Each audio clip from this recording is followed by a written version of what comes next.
बिस्मिल्लाहिर्रहमानिर्रहीम। अस्सलाम वालेकुम। कैसे हैं आप सब? उम्मीद करती हूँ अल्लाह पाक के करम से ठीक ठाक होंगे, खुश होंगे।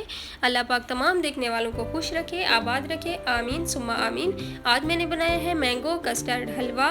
तो रेसिपी शुरू करने से पहले आप सब लोगों से गुजारिश है कि जो मेरे चैनल पर नए हैं मेरे चैनल को सब्सक्राइब कर लें और घंटी के निशान को दबाना ना भूलें ताकि मेरी हर आने वाली नई वीडियो का नोटिफिकेशन आप तक पहुंच सके।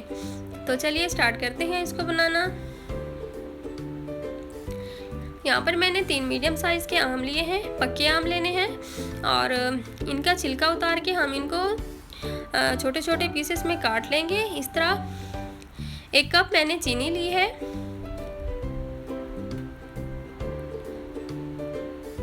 और आधा कप सेम कप मैंने वनीला कस्टर्ड पाउडर का लिया है। 1 कप मैंने पानी का लिया है, आधा कप मैं इसमें मज़ीद ऐड करूँगी।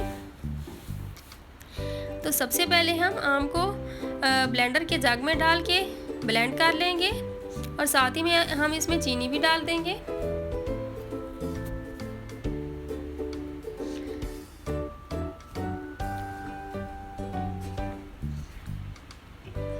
तो ये देखें, दोनों को मैंने 3 से 4 मिनट तक ब्लेंड किया है। चीनी इसमें अच्छी तरह मिक्स हो गई है और अब हम इसमें कस्टर्ड पाउडर डाल देंगे और इसको अच्छी तरह मिक्स कर लेंगे।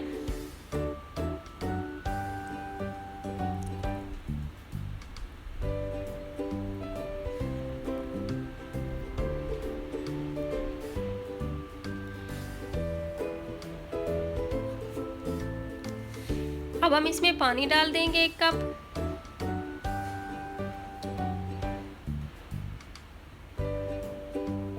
इसको हमने एक पैन में डाल देना है और यहाँ पर ये देखें, जग में जो लगा हुआ है आम की प्यूरी, उसमें हम थोड़ा सा पानी मज़ीद ऐड करेंगे, आधा कप।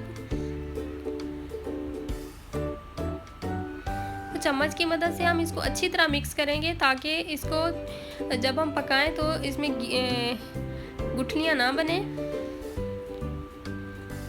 तो गैस का फ्लेम मैंने ऑन कर लिया है और गैस का फ्लेम हमने लो टू मीडियम ही रखना है और लगातार हमने चम्मच हिलाते रहना है।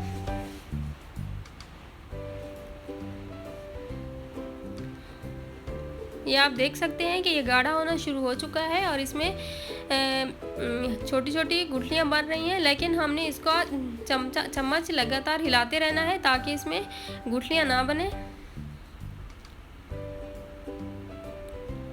और इसको तकरीबन हमने 5 से 7 मिनट तक पकाना है। इसका कलर चेंज हो जाएगा, ये देखें इस तरह। और जब इसका कलर चेंज हो जाए तो हम इसमें थोड़ा सा घी ऐड करेंगे। ये तकरीबन 2-3 टेबल स्पून है, थोड़ा थोड़ा करके हम इसमें ऐड करेंगे।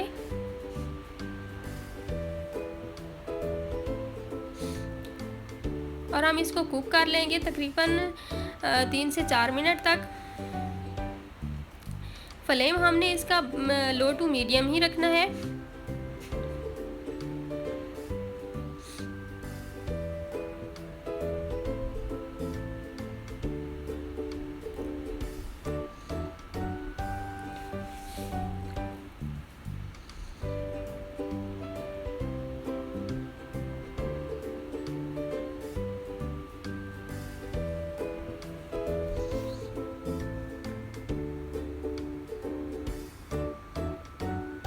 यहाँ पर आप देख सकते हैं कि हलवे ने पैन को छोड़ना शुरू कर दिया है, तो हलवा हमारा रेडी है। अब हम इसमें थोड़ा सा इलायची पाउडर डाल देंगे, ½ टी स्पून।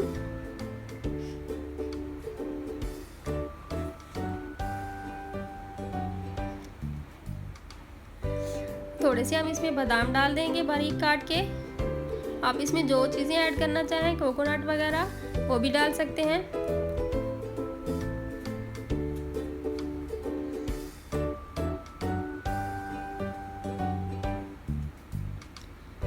मज़ीद हम इसको 1-2 मिनट तक पकाएंगे।